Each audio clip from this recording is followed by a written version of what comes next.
Maybe this will work. Maybe it won't. You never know what you're going to get on the Okayest Hunter podcast. Oh, it's not there yet. 50-50. How old are you? 55. I'm not, but that's a fun old YouTube. Let's try that again. Making squeaky noises. Come on. You can do it. For real.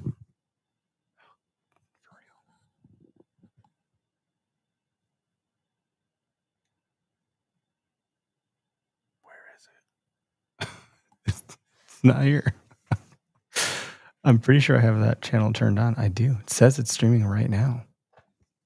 It takes a little bit to refresh, though, I think. This is the time. Nope. Still not there. Holy Santa Claus poop.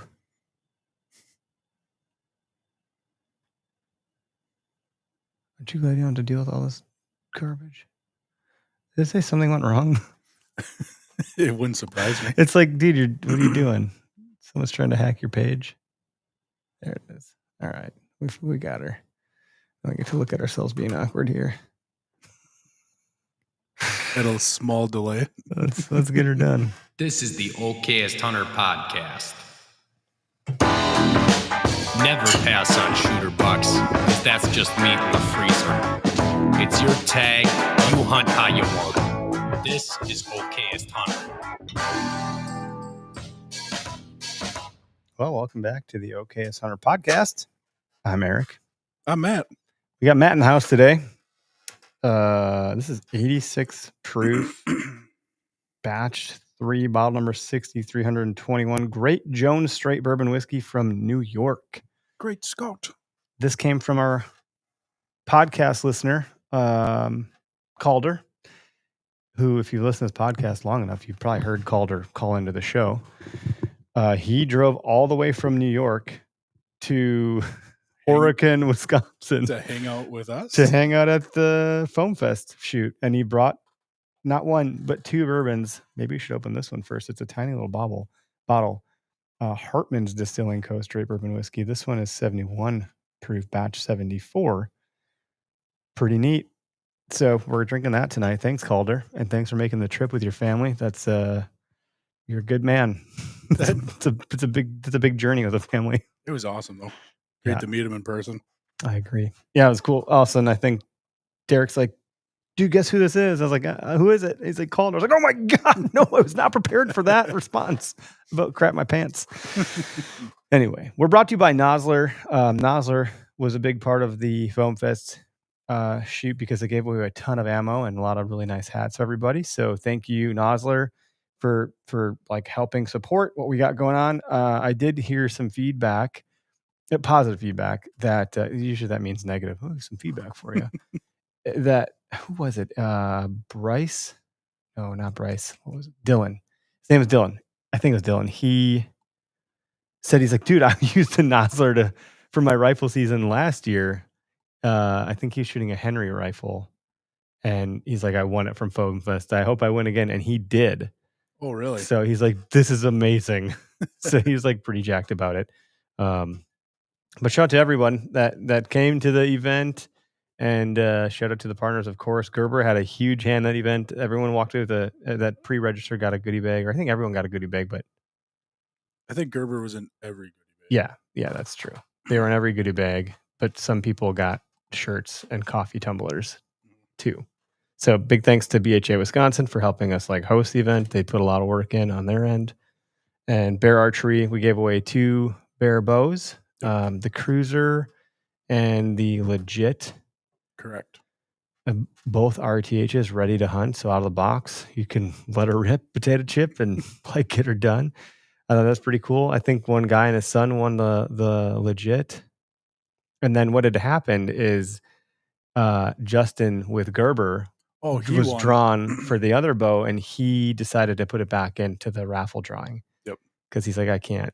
Well, he had the most average score. Yeah, he did. That's how he did it. So we did the average. He hit it right in the nail on the head. It was like 260 something, 264, 63. Give or take, yeah. Right in there. I think the highest score that I saw was like 320 something. That wasn't in the stack I was counting. was like, well, 2 people did really well, like mid 300s.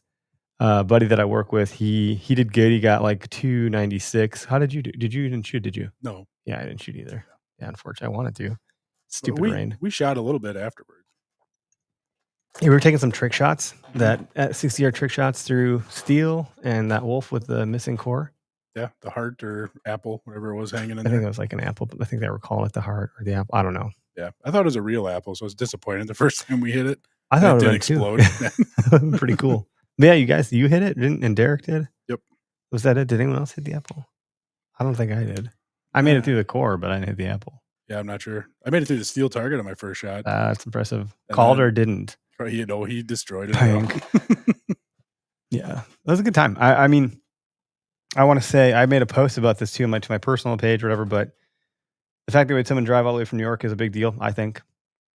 We had 2 guys that I'm aware of who had never been to an archery shoot in their life. I think Rusty and your father-in-law Brian. Yep. hunted with one of them, if not both. Both. Yep. Which is really great that they took him under their wing, because 2 brand new people hunting with 2 people that are really good. Mm-hmm. That's pretty cool. That's like great advice too, like bouncing questions off each other. Yeah. I mean, if I were new, I'd be really intimidated to do that. But like, I think your father-in-law and Rusty did a really great job. Just like, yeah, this is what we do. It's fine. I mean, I don't think they gave him too much shit. I didn't hear that they did. Yeah. So it was all good. That was a good time. Did the kids shed hunt again? I feel like there's like 400 kids. You look and there's just a bunch of ants running around everywhere. That was the fastest they found the antlers ever. Sub 5 minutes. And all those antlers were found. Yeah. Usually we're like trying to find 2 at the end for like an hour. And that did not happen this time. I was like, man, I wonder if we're going to find more. We found 2 deadheads. Yeah. Hey, Derek brought 25, but for some reason we have 28 in the bin.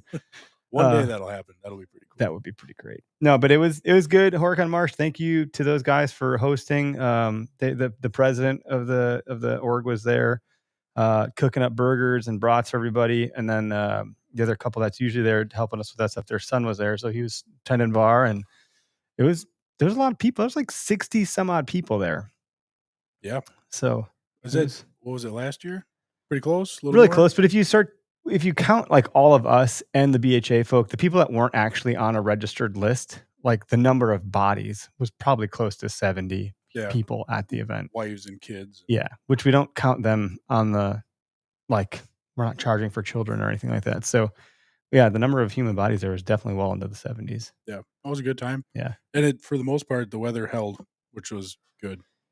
Yeah, we got the small tail end of that system for a little bit, which cleared everyone out, allowed us to clean up, and then that's when we got to go out and have some fun on our own, which was cool. I was thinking if it didn't let up, we were just going to all bail, but it did. So it was nice. It's my favorite part of that event every single year is hanging out with like our core crew and a couple bolt-ons at the end and just shooting the course, having a good time.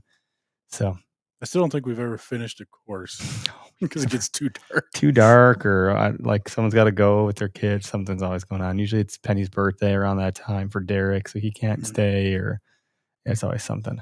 But either way, good time. Yeah, for sure. Anyway, speaking of archery, though, like I think this is a good time to talk about. Hi, Joy. I see in the comments there. Thanks for the comment. Good to see you in there. You're probably watching my kids right now. I think. Dude, that wax smell's getting a little strong in here. That froofy smell. Oh, yeah. I'm just smelling garbage from work. My eyes are watering. It's too much. Aww. Maybe it's the bourbon. So I want to talk to you about the fact that you do a lot of league 3D archery shooting. I think you're a really great shot. You might be humble about it, but you're really fucking good, in my opinion. So take that for what it's worth. But you had a procedure at some point on your shoulder, back, and had to redo some things. I've had no procedure other than I had injured my shoulder last year, but I am trying to relearn things just to make improvements. So I want to talk about archery form and what that procedure is like for you and how that impacted your form and what you can share with our audience about archery form, because there's a lot of mechanics to know at like the core baseline. And if you think about it too much, I play pool better when I have a couple beers in me because I don't second guess every shot. It's overwhelming. I can't drink and shoot my bow though, so I got to get the fundamentals down. It's frowned upon. Yeah, for sure. So like, what if you had to distill it down to like how many things are the core things you need to figure out, like your anchor point, what your draw length is in relationship to your holding arm. Like there's a lot of components. I want to hear your take on all of it. I'm not gonna. You got to start with the basics. Like you got to make Which sure, are? and I'll go briefly over one of them. Is make sure your bow's set up properly. Like sighted in is one thing, but make sure everything is dialed in, everything's tight, your arrows in their level. That's like first off, you're not going to shoot well if your bow's not shooting well because you can only shoot as good as your bow shoots. So that's the first thing. We could come back to that in full circle. Or do you like? For me, I don't know what I don't know, and I certainly don't know much about setting up a bow. Like I'm going to an archery shop. Yeah. Are they going to be mostly helpful at getting it tuned in for me, or just tuned in general, and then I got to work on it from there? Usually, if you get a good solid bow shop, they'll tune it like for you. Okay. Like they take the measurements, your draw length, your how much poundage you can pull back, which is another thing. Don't try to be a hero. If you can't pull back 70 pounds, don't pull back 70 pounds. If 55 is comfortable for you, set your bow up for 55 pounds. 55. 55. And then, like I said, the big thing is making sure when you draw back, your arrow is completely level. The rest drops away in time. And then you're like, I don't know if they'll go into paper tuning. I don't know any archery shops that do paper, but we do have that guy that we know, the paper tuner. Mhm. So you could certainly practice in your basement or something like that and try that product out. But that's starting to. That's the next level. So that's like 101 now or 102 because there's paper, bear shaft, knock, tuning. Okay, well that's all Greg Tubb stuff. Yep, and he's not here, so. And I don't do that stuff. I just say, Greg, help me. I'll do the intro lesson. Greg can do the AP class. But in terms of form, like getting your bow tuned for you. Yep. Make sure everything's set up for you because you do not want to have yourself shoot better than your bow because then it's never going to work. You need to have your bow at 100% so that any mistake is you. It's not your bow. Once you get that dialed in, because then you can start working on proper mechanics and stuff like that. And I think most of us have a good sense of like, if it's your bow, you're like, no, I'm doing what I'm supposed to do. Like something ain't right here. Mm-hmm. Like I think Tyler had some pretty significant issues with his bow last year when he missed a buck by like 6 feet to the right. But then I was like, did you shoot it after? And he's like, yeah, then I hit the target. I was like, well, I don't know what you did to fuck up that bad. Like, I don't know what that could mean for you or your bow. But then we can talk about confidence too, because getting the reps in will give you the confidence to know whether or not it was you or your bow. Yep. And so like, okay, we established bows 100%. Like you can't outshoot your bow. That's good. The next thing is practice your draw and your anchor point. Like smooth draw.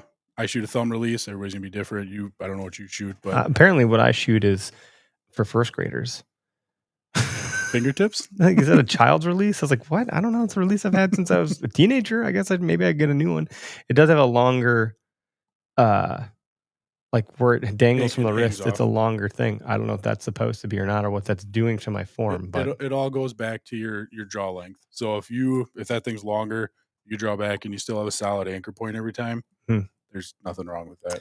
And what do you think about anchor points? Do you think like behind your ear, on your cheek, by your lip, by your like what's common? I know it's different for everybody, but you want to have it be the same every time so you can repeat. Every single time. That's why so I shoot a thumb release, so I'm a little different. I actually take my knuckle and go right in the corner of my mouth because that's how my bow is set up. And then I know every time it's in that same spot. My strings resting right here on my cheek. Every single time you want to get that feel down, you want to make sure you're, dialed in, same repetitive motion, same spot every single time. And then from there, you kind of work forward. If you got most sights now have levels on, make sure that thing's level every time. Kind of make a checklist going through. I used to not pay that much attention to that. What is that going to do if I, let's just say it can be level, but if I have it tilted or cocked and it's off level, what is that doing to my shot? Take your sight pin, say here's 20, 30, 40. And if you're sitting to the side, in theory, you just dropped. You could go left or right if you're twisted. It's, to be honest, not that big of a difference when you're 20 yards and closer. Sure. But the farther you get out, it's just a good habit to get into to make sure you're I usually shooting. check, but in the moment, I'm wondering like if a deer's there, am I paying attention or am I not paying attention? I'm trying to think what I'm doing when that happens. Usually, But I have all the time in the world to just give myself center on a target. But you want to practice that because it's all going to be feel then. Yeah. That repetitiveness, like when you draw back and you realize you're canting to the right. Or if you do that every single time, you're going to know, draw back and you're going to be just do whatever you got to do. It's all about that repetition. You want to pull back every single time, make sure your anchor's good, make sure you're level. Like it sounds so basic and simple, but you can't get good without when your the basics. adrenaline glands are freaking letting all this adrenaline into your. But again, this is what goes back to practicing beforehand. Is once you get that, I mean, half the time I don't check my level anymore because when I draw back, like I shoot so much that boom, I'm always in that same motion. So like when you're in the heat of the moment and you're like, oh no, I can't think straight, natural muscle memory will just happen. Okay. It's pretty cool. And again, I'm no expert. So I have been on this a little bit of a journey. I had posted some sort of clip and I just, put some words over the screen of me shooting my bow. And the whole thing was about like, just shoot your bow so you can get your reps in. Like that was the thesis. And in doing so, it was just me just lobbing off a quick shot. And I hadn't shot my bow a bunch, but I was like, it's not really super on. But then I had a lot of commentary about like, we shouldn't be wearing Crocs. I got Crocs with socks on right now.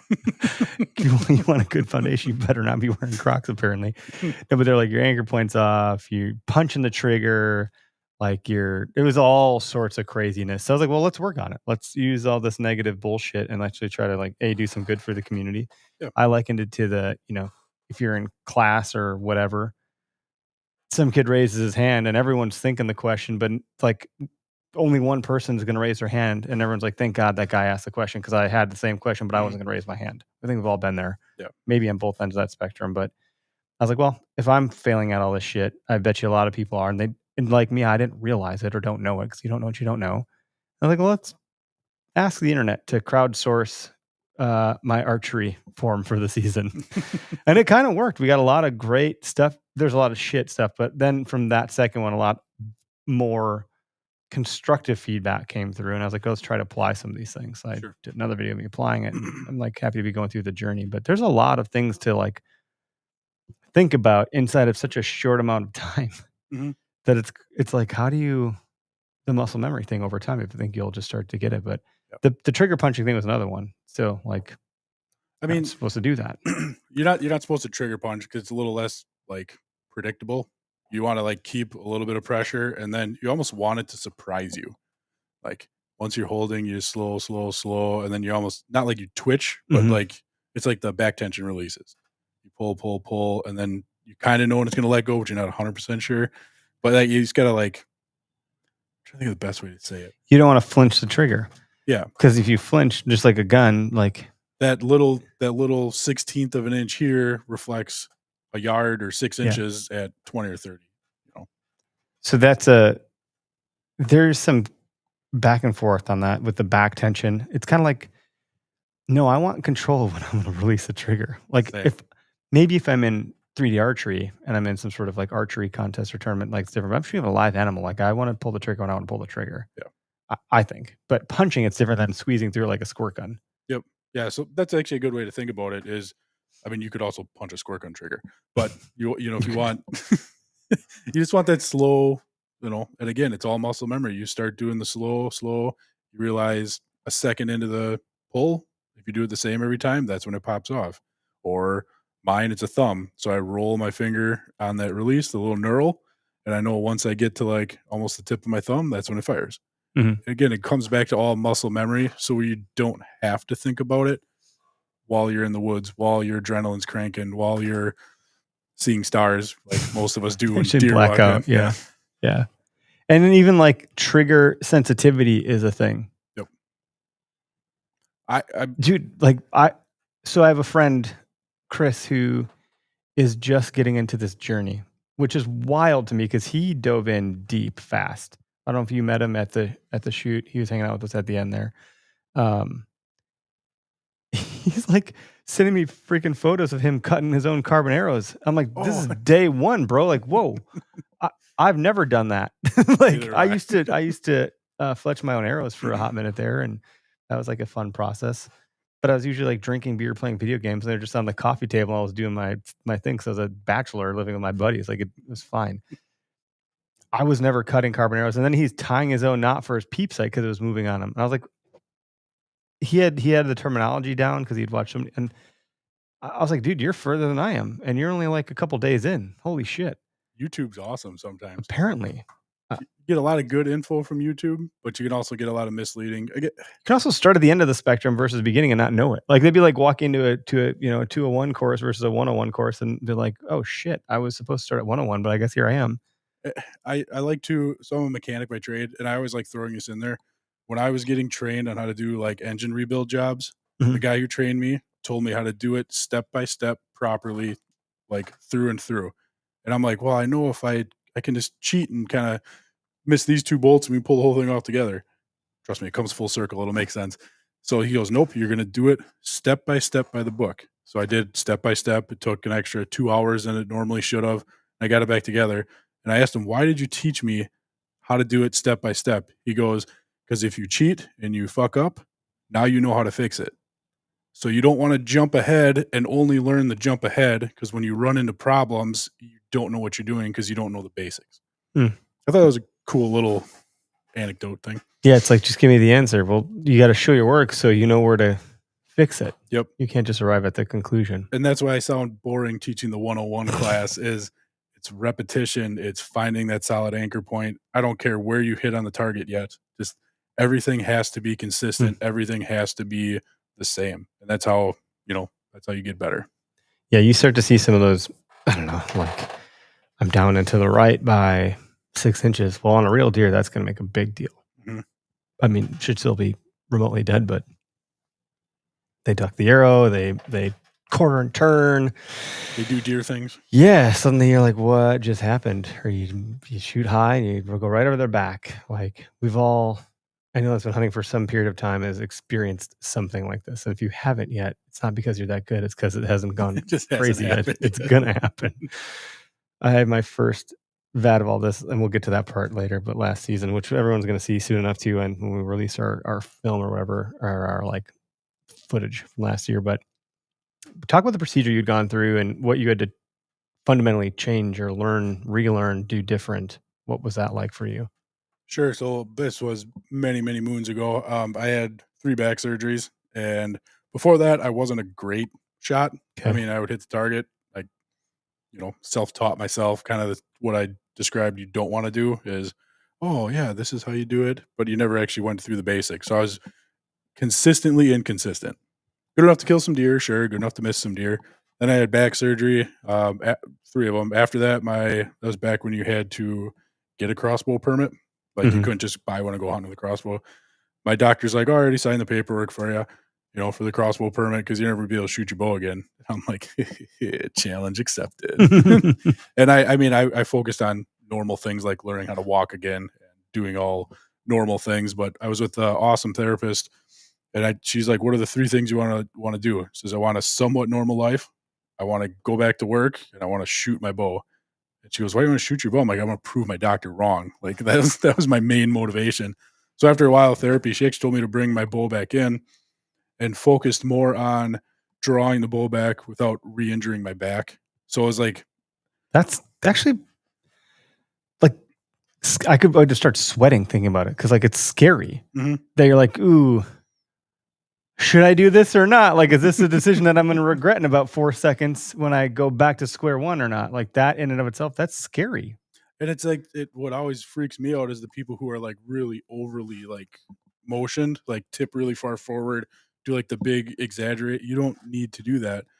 To me, if you're doing that, you're drawing too much weight back, and you have to put so much more muscle into pulling it back, not just like your shoulder and your arm and your back muscles, pulling it across.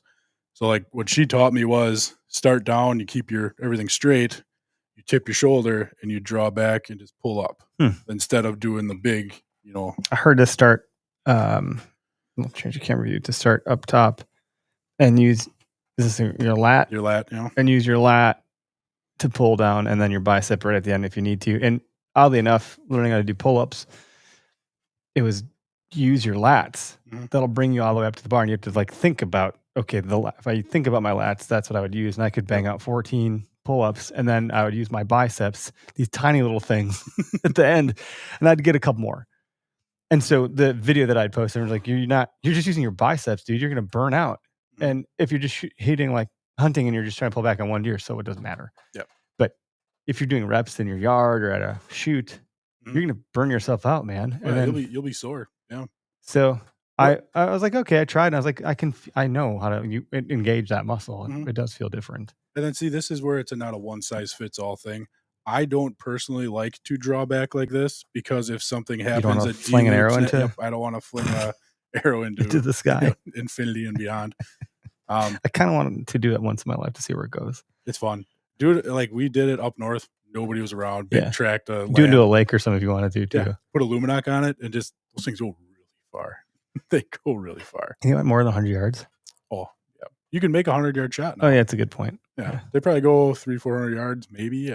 Yeah, that was back 20 years ago when we had not the best archery equipment. Yeah. But back to drawing back. It's we're not even drinking the rabbit hole, bro. Maybe we should. No, it's just it comes back to again your personal preference. Like if you've had shoulder injuries, nobody on the internet knows that. Yep. So they're gonna rip on you because you're doing something a little different. I've had 3 back surgeries. I draw my bow back my way. It works for me, just as long as you stay consistent. What is your poundage, by the way? Are you doing 70? Yeah, 70 or 75. I can't remember. 70.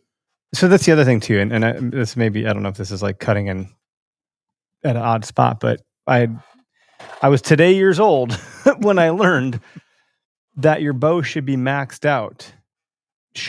I'll get to the point here, but I'm like regurgitating other information.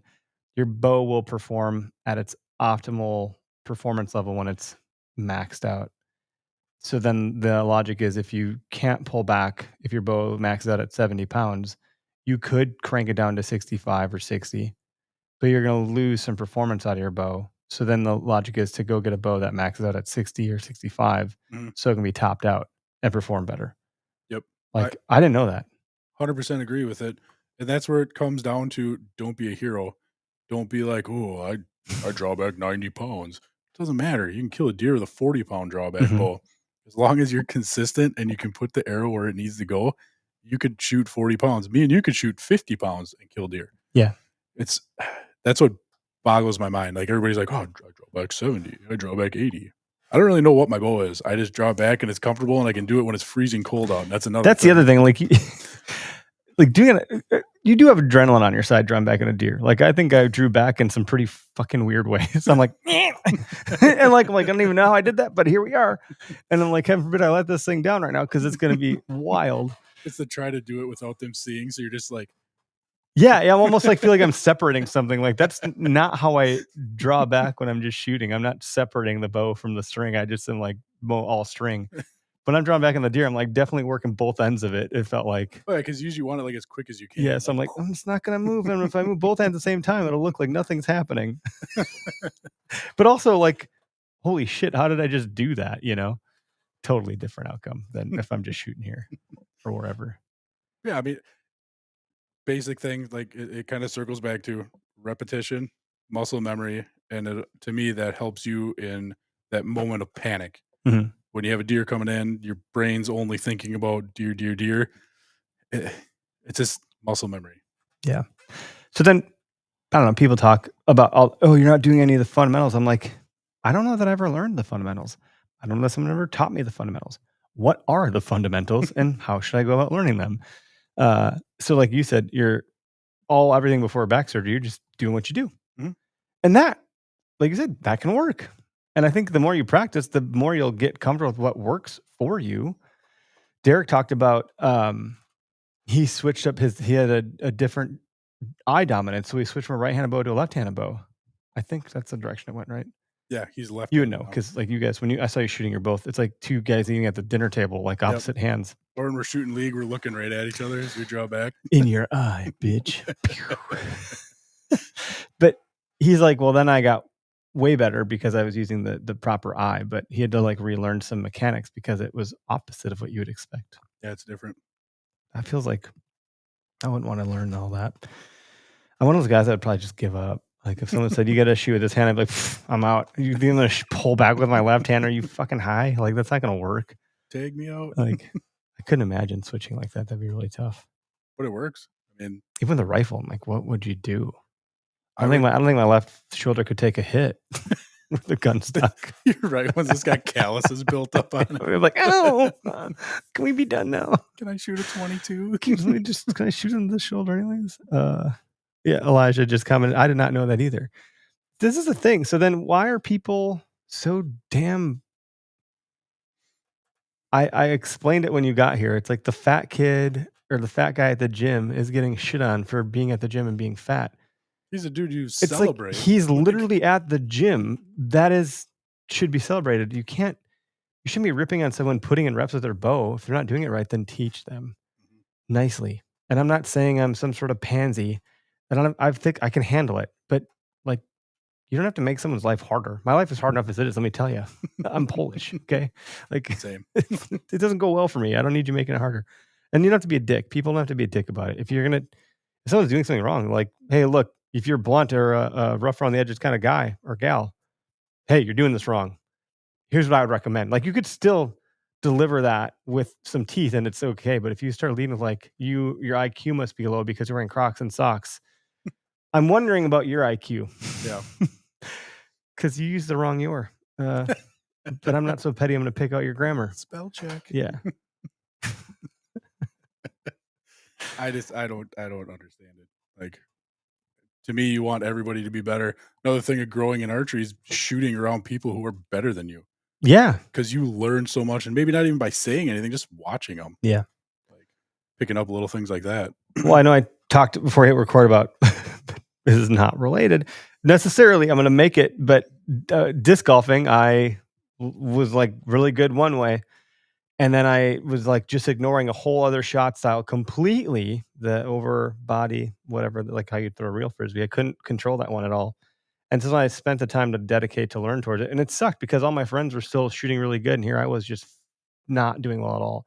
But I had committed to like, I'm going to take a step back to take a couple steps forward. And by the time I got through that process, I mastered a new shot. Now I had two that I was good at. And then I could outplay everybody that I was playing, except for like a couple buddies that were really good. But I was like, sometimes you have to suck to get better. And I feel like that's where I'm at with archery at this particular moment because I'm like, oh, I should probably learn form. Now that I'm learning form, I'm like not confident there yet because I don't have all those reps in yet, but I am trying to get better. So hopefully I'll end up at a place where I'm much better than I ever was. But it's all you can strive for. I mean, yeah. And you're willing to learn. That's the other thing. Yeah, it's hard to. We have a caller, actually. Bear with me, folks, because I do not know if you'll be able to hear our caller live. And if not, I'm sorry. But just know that you'll hear our caller in post production in podcast line. If it doesn't work, you and I will be able to hear him. I know that much. I just don't know if our live audience will because we got a lot of new stuff going on.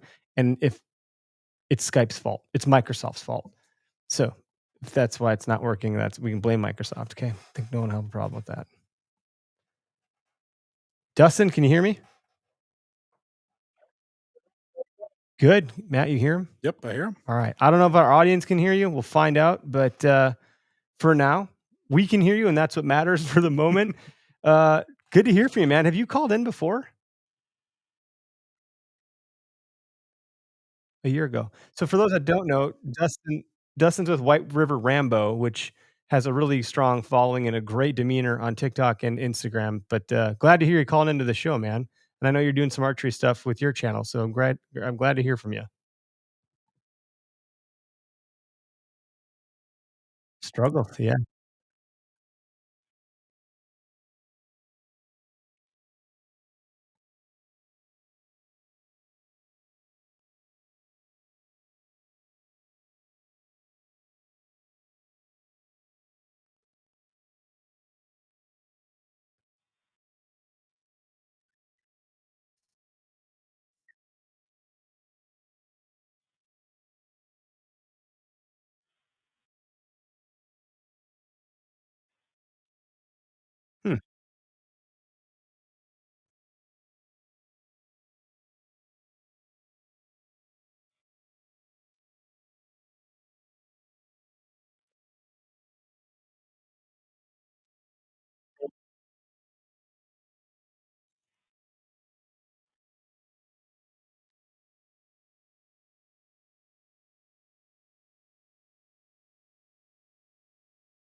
Talk about that a little bit more. Like, pick a thing. Like, what?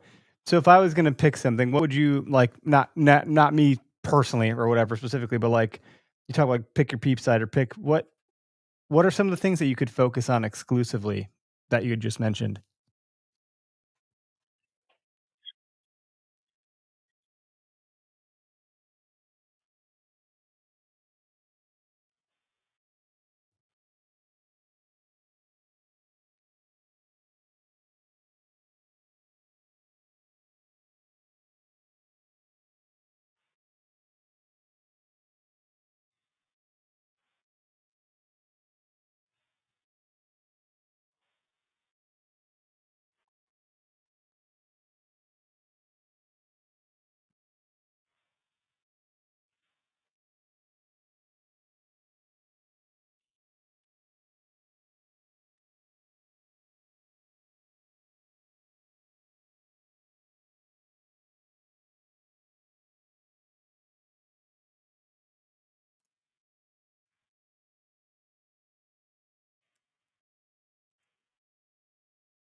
Yeah, that's important. If it's working for you, if it's not broke, don't fix it, right? Like, if you're especially if you confidence, I think, is a big thing. You have to have confidence in yourself and in your equipment. And those 2 things are important. You think with the military, like they try to make you fully have confidence in your gear by putting you and your gear through strenuous situations and confidence in yourself because you've done all the training all the damn time. So like if you don't have that kind of confidence, you're going to draw back on a deer and you've already missed before you even taken the shot because you don't have confidence in what you're doing because you haven't A, put in the reps or B, you haven't practiced enough. So like you either don't trust your bow because you haven't spent enough time with it, or you don't trust yourself because you haven't spent enough time with it. Like I think the more of these reps you get in, the more that confidence builds up. That's why I like 3D actually, because it puts you in not real life scenarios, but More yeah, realistic. more realistic. You're shooting through foliage, you're shooting at angles, you're shooting at something that looks like a damn animal, like And not typically a deer. and you're going for I mean, sometimes a 10 and 12 ring are in the right spot, but most of the time when we shoot, you're going for that kill shot. Would you be happy with that shot on an animal in the woods?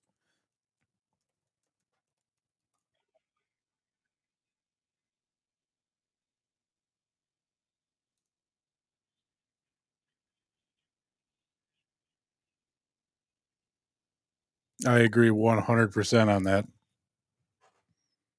Yeah, yeah, very different, but a good place to get some solid experience for sure.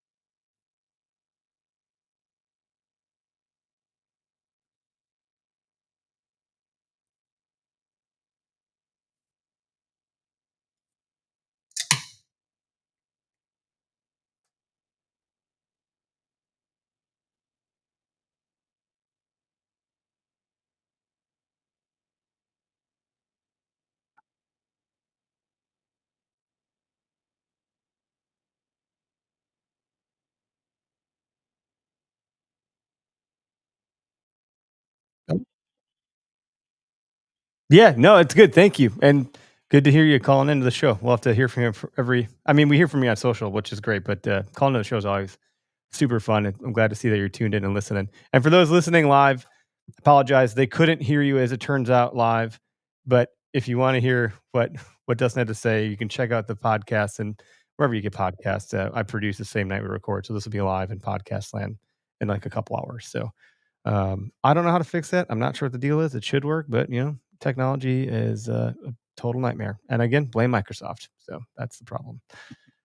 Dustin, thanks for calling, buddy. Have a good one. I don't know how to fix that. We had to do this weird use Skype to call into our thing, and that somehow fixed it. But then they deprecated Skype, and I had a dedicated phone number through Skype. As a whole thing, and now I don't know what to do because it's making me use Teams, and I hate Teams. I hate it. I hate it deeply. and it never does what it needs to. I'm really frustrated about it. I don't want all the stuff. I just want a calling thing. I don't want Teams. I just want to be able to make a phone call from my computer. Yeah. Technology. I could Bluetooth my phone and figure something. Maybe I should do that. But then it requires me to test things with people in real-time environments. I don't Have want them to do call that. your personal phone. I can just hold it up to the mic. And Well, I can Bluetooth my phone to this mixer. Yeah. So I almost wonder if I call my phone into the call-in studio. Then here's the thing that I gotta think through all the implications and what'll happen. It's like I get these ideas and I gotta test them out. So anyway, sorry guys and gals for that. It is what it is, but I promise you can listen to it in post because I record to the mixer that you see in the table here. This mixer has all the raw audio coming through, and I can see our caller's levels here. So everything in theory should become every sound effect you hear, like all that music, all that stuff comes through. There's no reason you should be able to hear a caller coming through either. I don't understand. It's the dumbest thing. I can't help you with that part of it. No, that's okay. This is my nightmare. This is my nightmare. That's like the best scene ever. That's the one who's got the goose egg on his shin. Yeah. This is my nightmare. It was pretty bad. Yeah. Brought the wife's golfing. He's like, I don't want to do that. And then it happens. It's terrible. Well, I mean, that's all good stuff. So to kind of go into the next, 15 minutes left of segment here is Broadheads. And I don't want to, this is not to get people fired up. This is not controversy. I'm not trying to make it controversial, I should say.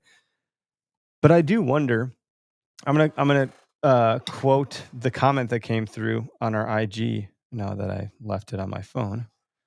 It's gone. But I did pin it to the top. So someone had said, what did they say? I'll change the camera angle here. So they said, in reference to Broadheads, whether it's fixed or mechanical or whatever, the result of margin or the margin of human error greatly surpasses any margin of error in any Broadheads. I needed to hear that said that way.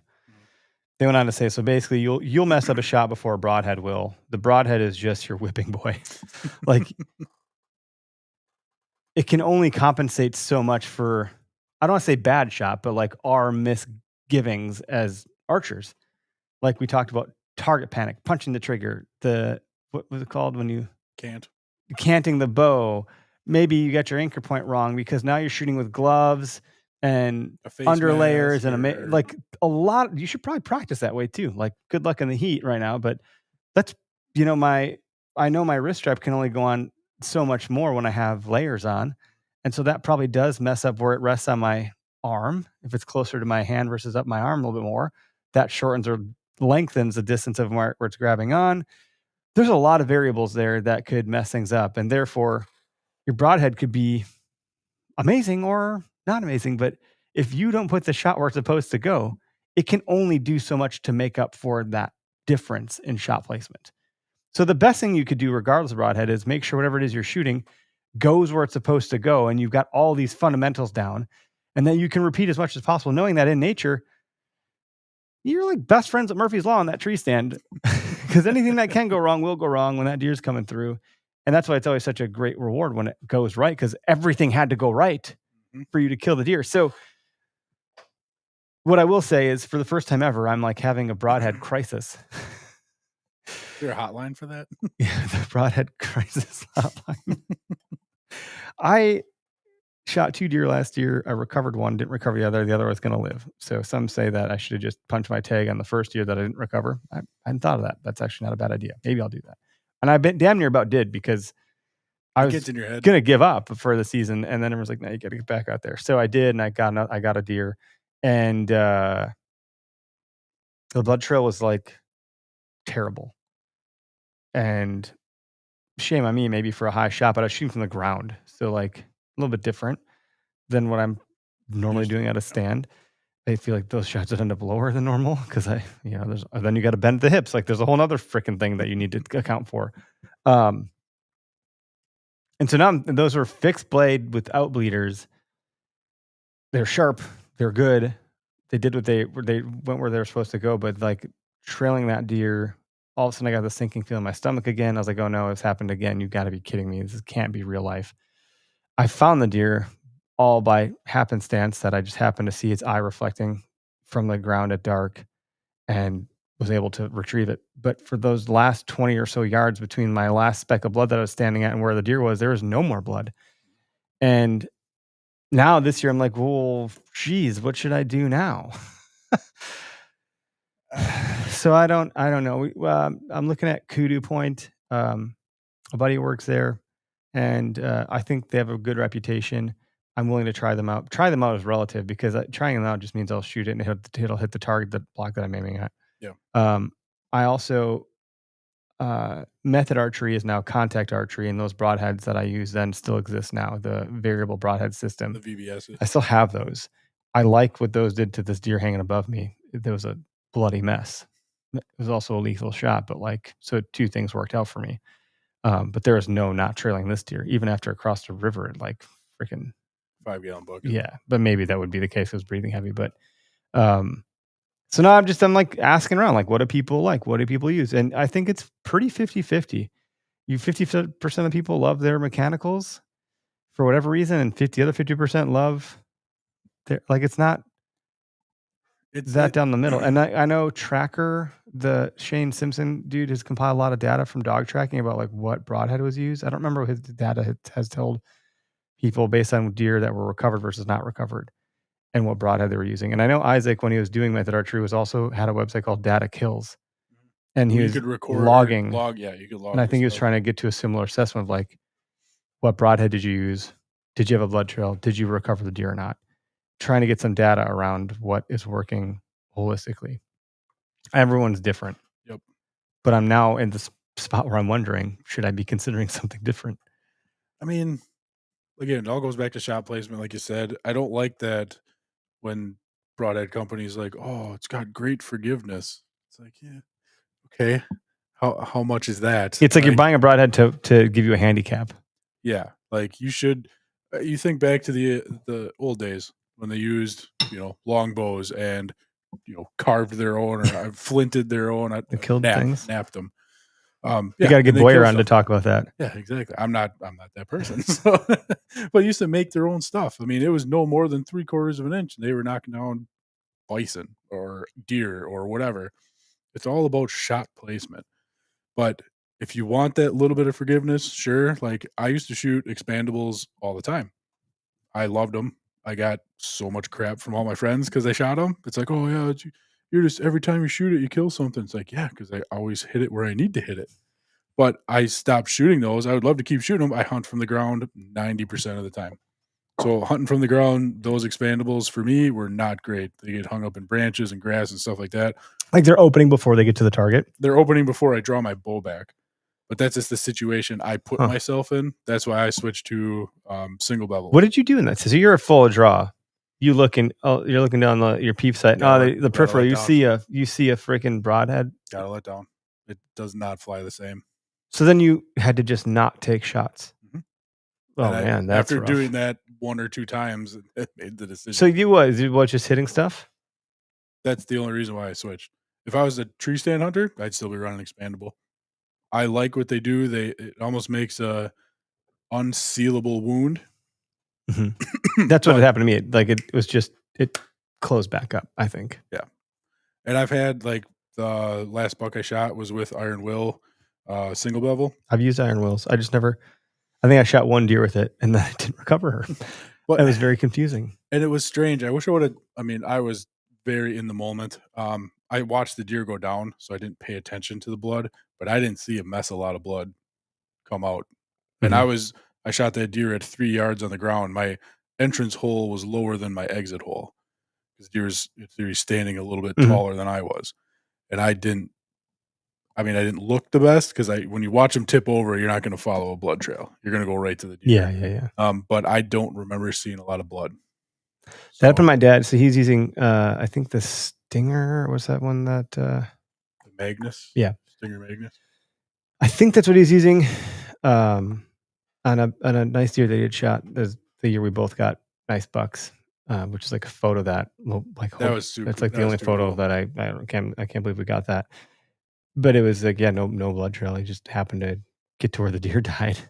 And so he is kind of worried. He's like, I don't know if I got it because there's no blood. But it's effective at killing. But if you can't get to it, then I wonder, like, there's this balancing act that occurs where, yeah, you want a dead deer.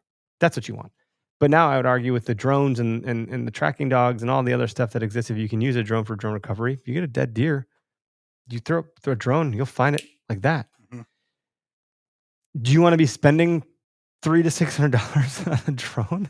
Yeah. Or do you want to? But if you get a blood trail and the deer doesn't die, that doesn't do you any good either. So like, it's just this weird give and take. You're kind of giving up. But again, shot place matters. But it's just knowing that you're never gonna always get the exact shot placement you're aiming for, because shit can get weird. Yeah. I mean, you can get your. How many times there's a twig you don't see, you know? And like, you know, going back to 3D, the 12 ring is what, 1.5 inches? Mm-hmm. To be honest, a 12 ring on a real deer is probably a small, like, cake pie plate or whatever, like the small one you get a piece of cake on. That's the kill zone. So you got a little bit to go with. But then you look back at, I remember that tracking study from the dog tracker guy, is he shows like where they were hitting in the back. Like if you have a really bad shot, there's still big arteries and stuff back there. Not saying you should aim for there. Yeah. But like there's potential everywhere.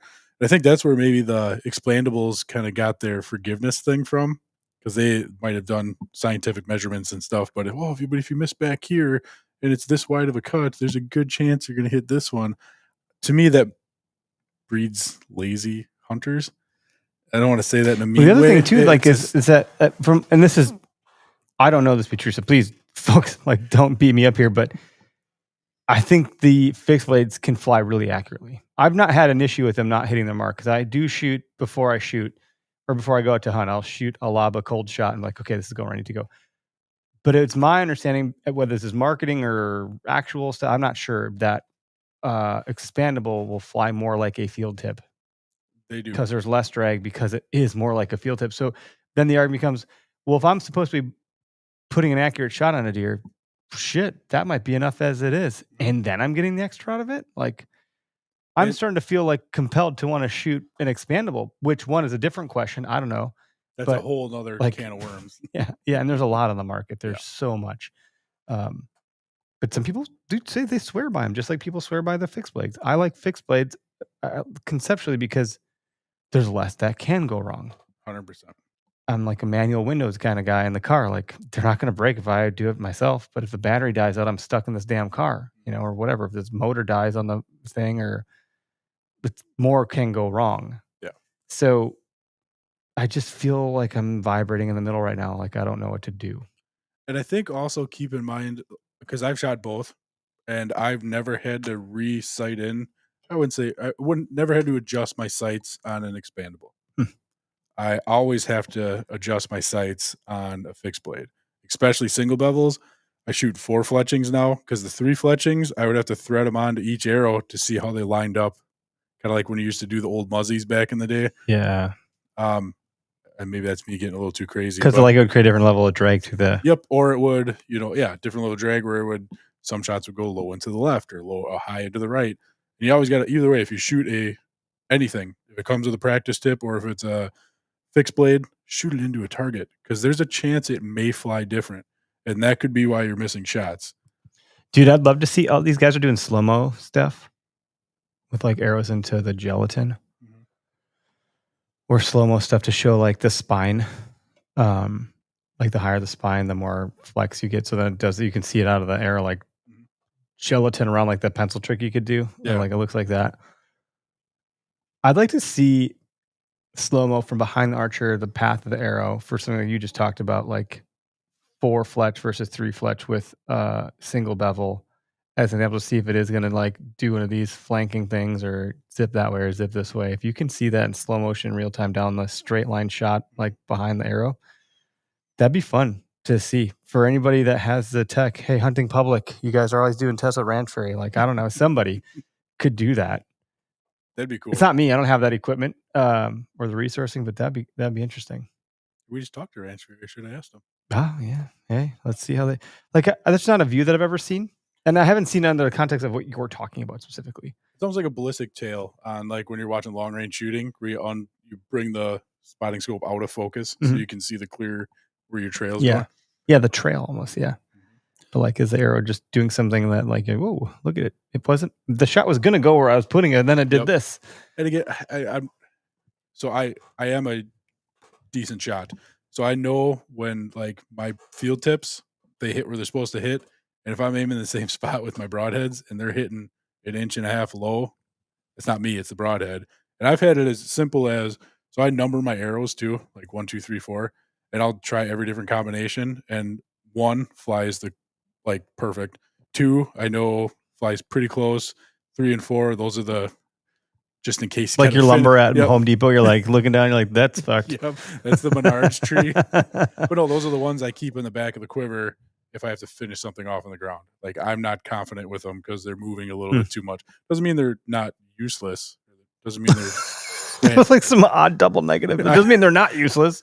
Doesn't mean they are useless. Doesn't mean they are useless. They're less effective. They're less effective. Yes. Yeah. And that's, I mean, you have to shoot your broadheads because there is a chance they're going to fly different. Yeah, I mean, please, for the love of God, you can't just assume that shit's going to work because then you're going to shoot it and like something's going to happen. You're not going to know what the hell happened. Yeah. Did you mess up? Did your bow mess up? Did the deer move? Like now you've introduced all these other variables you have no confidence about. Mm-hmm. Like that's what I mean. And I think I've sent you guys in the group text like, oh, broadheads are on the money. Let's go. Like I'm heading out, you know, and that's usually like the last thing I'll do. I'll lob the target block in the yard real quick, let it rip. Yep. And I'm like, okay, I feel good. And I like the cold shot. Like just because that's real life. Yeah. And then also it's kind of like gambling. Like I'm not going to place another bet. I just won. I'm not going to set myself down some spiral before I leave. Now, if the first one's bad, then I got to improve. If the first one's good, I'm not going the other direction. Like I'm out. End on that high note. Yeah, exactly. And everything was good when I left, man. Like I shot that arrow, it was perfect. Little I know that shot probably messed something up. Yeah, that's interesting. We did have a question in here. The Unspoiled Hunter asked, question for y'all to discuss. I've been able to figure out how to find bedding areas. They are extremely dense thickets where most humans can't even physically get into. But what are you looking at on the ground to identify an exact bedding spot? He's not here today. Derek isn't here. You want to ask Derek that question? I don't. I have a low confidence with bedding stuff. I have general thesis of the deer bed here on the map. I know that I know they do. I've seen it. I know they're bedding in there. Specific beds, I have no clue. I can get you within a half acre. Yeah, like that's about it. And just I'll take a general theory of this is deer bedding. It's thick, like you're talking about. Not huntable usually. Like I'm not getting into setup in there. And if you could, like, good luck. Then I'm just making guesses on how can I enter and exit based on wind, and where do I think that these deer are traveling based on what? I don't know, does or food, or I don't know. The only thing you can be somewhat confident in this time of year, they're going to be within a small distance from food and water because it's hot out. They're not moving 500 yards to go find. Well, right now there's a lot of vast abundance of water and food. So they might have moved, but not because of no water. But no, they're going to go literally, they're going to wake up, go get food, go get water, go back to bed. It's just like again, bell curve, but there's a small little circle. That's why I love hunting early season just for that. Cause they're very patternable. If you see a buck in a soybean field with less than an hour left of light, that deer is within 200-300 yards of where you see him because they don't travel that far. Mm-hmm. That's the only tip I can. I got to go get some permission to hunt some areas because I've been looking at some soybean fields and there are some nice bucks. Yep, they love soybean until probably the second week of season when they start turning yellow. Yeah, then it's I don't know, corn's like a later season thing. Yeah, then they just I go muskie fishing. That you do. Which, by the way, if we don't say it enough, check out the other podcasts on our network. Matt also hosts the OK Fisher podcast, which I think is really more than okay. But it's okay. Yeah, you post some more content. I saw you get the Insta or whatever that is, the DJ. What do you use? Yep. DJI. You're putting a lot of content out with that thing lately. Yeah, it's a real machine, like REEL. You just hit record, and it's just like hours of content. It's great. That's cool. Pretty easy to use and super export. Simple. How do you export? Is it just like I just do Wi-Fi on my phone? Okay. Which is like the lower quality, but if you're it's for social, it doesn't really matter. Yeah, exactly. If you're looking at it like if you put it up on a TV, it probably wouldn't be that good. But then it's a mini SD card, plug it in your computer, and go. So you could do more if you wanted to, from quality standpoint. But yeah. So you got a lot of footage where you're like, it's like your Ring doorbell, boring. Ooh, this is funny. Or it's like, I think it's boring now, and then in a couple months I'll go back to it like, yeah, that was kind of funny. That one out there. That's cool. I dig it. Yeah, check those guys out. Had a blast at Foam Fest this year. Keep doing good work. That was Dylan. I think, Dylan, we talked about you in the beginning here. Oh, he said, just catch up on the podcast and heard the Nosler call out at the beginning. Yep, okay. Got the 308 trophy grade last year and got my biggest buck to date with it. And that, Dylan, you got to come in the studio here and tell that story alone. Like that, not alone, but like that story by itself, in and of itself, is an incredible story. And I'm not going to say anything now because like maybe you will jump in here someday and share it. And I'll leave that to you to tell because it was, you're sharing with me at Foam Fest at the bar. And I was like, dude, what? I'm like, this could be a joke, but it's not. And I feel bad for you. I'll tell you after the podcast. It's intense. But then you got the Whitetail Country 308 for this year. So like he was the dude I was talking about. That's awesome. And I did get the name correct. Good. Which is not normal for me. So thanks for leaving a good positive impression there, Dylan. Yeah, I mean, it's a fun topic. Go shoot your bow, get your reps in. Who do you recommend following for like good core archery habits, tips, fundamentals, like Levi Morgan, or like who are some of the folks you can learn from? You will laugh. I don't follow a lot of people. Like if you're going to go on YouTube, is there anybody that comes to mind for you? I mean, like when you were learning? I feel, well, when I was learning, there was no YouTube. So YouTube's been around for a while. I didn't know how to use YouTube. It's like, you're not that old. Who's the elk guy? Cam Haynes. I feel like he's a pretty solid shot. Like, and shows reps and everything like that. I mean, the Hunting Public do a pretty good job too. Yeah. Breaking down basics. But as for like fundamentals and stuff, I'm not 100% sure. Yeah, I don't know either. Don't talk to me about it. I'm learning right now.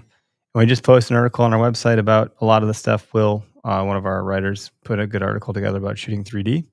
And we talked about that a little bit, how that can be helpful. When Dustin called with White River Rambo. That's it. I think, go shoot, like the working class bow owner guys say. I'm not going to steal their phrase, but go shoot your bow. And although I just did, but I gave them credit. That's the point. Trademark. Yeah, right. Like, it ain't our saying. Our saying, I think over the weekend at Foam Fest, it was like, I think our slogan is Foam Fest. Sub headline: This ain't tack. I like that. Not tack. We're not here to do hardcore shit. We're just here to like hang out, and that's the point. It's simple by design. I don't know if that's good or bad, but it sounds like people had fun, so that's the point. That's all that matters. Yeah, good times.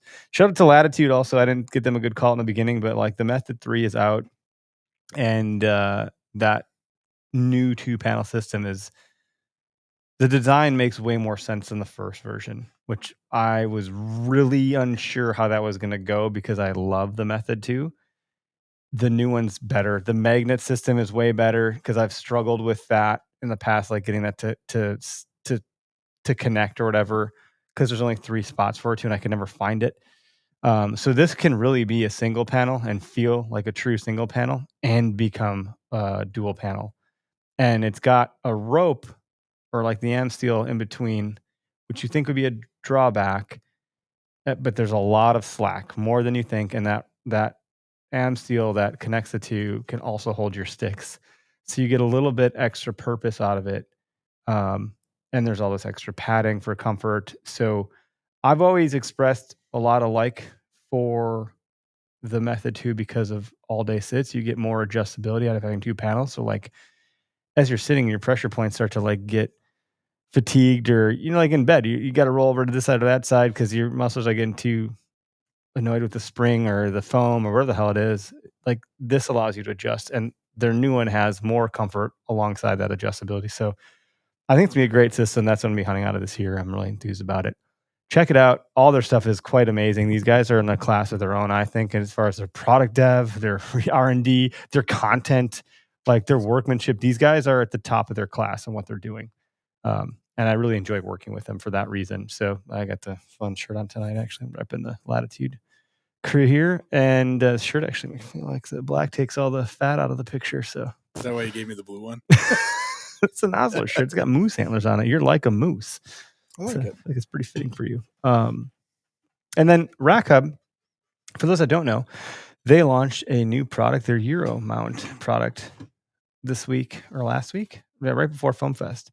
And so ignore the metal thing that you see here. That's less of the point. The point is the mechanism here. So much like Rack Hub has, if you see by Matt here, that antler, if you're watching, that antler can come right off that ball bearing setup. So that thing can move and rotate and spin and turn and all this stuff. That same tech is now put into the ability to mount a Euro mount. And why I think that is great is you can tilt this thing down, which is normally how you see almost all of these things based on how you just put them on like a hook on the wall. Yeah, flat on the. But you can tilt it upwards and side to side. So it can be mounted on a corner. I don't know why you would do that, but there may be a reason for it. You can tilt it so it's looking left or right, kind of like the shoulder mounts do. Mm-hmm. But hopefully I don't make this look too difficult. With it, yeah, the TV is going to get in my way. But this is pretty straightforward. You just place it on here, and I know the TV is going to get in my way, and I'm going to make it look all awkward. But it is simple. It's easier than it looks. It's easier than it looks, folks. I swear. This is you got to find the hole. There it goes. There it goes. Nice and easy. I just had to get in there. But so that's how I have this one set up here. But obviously, you can go on the wall. New product, really great, and it works for elk too, which are really heavy. Mm-hmm. So there's an XL version that can support the weight. So like there's a set screw in the back with an Allen wrench. So you can crank this thing down once you get the ball bearing in the direction that you want it to be. And then you're going to want to tighten it with that Allen wrench. This all comes in their packaging. With instructions. And instructions with a nice QR code and instruction videos and all that stuff. So shout out to Rack Hub because we just set 3 of them up outside the studio here. So when you walk in, you can see all 3 mounts hung up there. And what's cool is that each one of those mounts has a story behind it. And we tried to share that in a post to like show that we kind of brought to life. But yeah, Calder said, yes, I need to get that Euro mount bracket. Let's go. It's pretty dope, dude. Really. I have other Euro mounts, but they're just fixed. You can't, there's no adjustability. It's like you set it and that's kind of it. And if you were to adjust it, I feel like it's not going to be easy. So all my Euro mounts are just like on top of my office desk at home. So just like lay in there. It'd be cool to have something like that. Lift it up. Yeah. Let's get you one. Set it up. Or a couple. I don't know how many you have. 3, 4. Okay. So you have a few. It's pretty cool. That's all I got for today. Hopefully everyone enjoyed listening in. Hopefully you get some good archery fundamentals and practicing. And hopefully we didn't mess up your archery game. I'm trying to go down this journey and mine's totally kitty wampus right now. But I did crank up the poundage on my bow and it shoots vastly different. I had a shoulder injury last year, my left shoulder. I think I apparently trapped or some sort of nerve got stuck in my elbow. I don't know what there's a term for it. Physical therapist did miracle work on me and my shoulder is healed.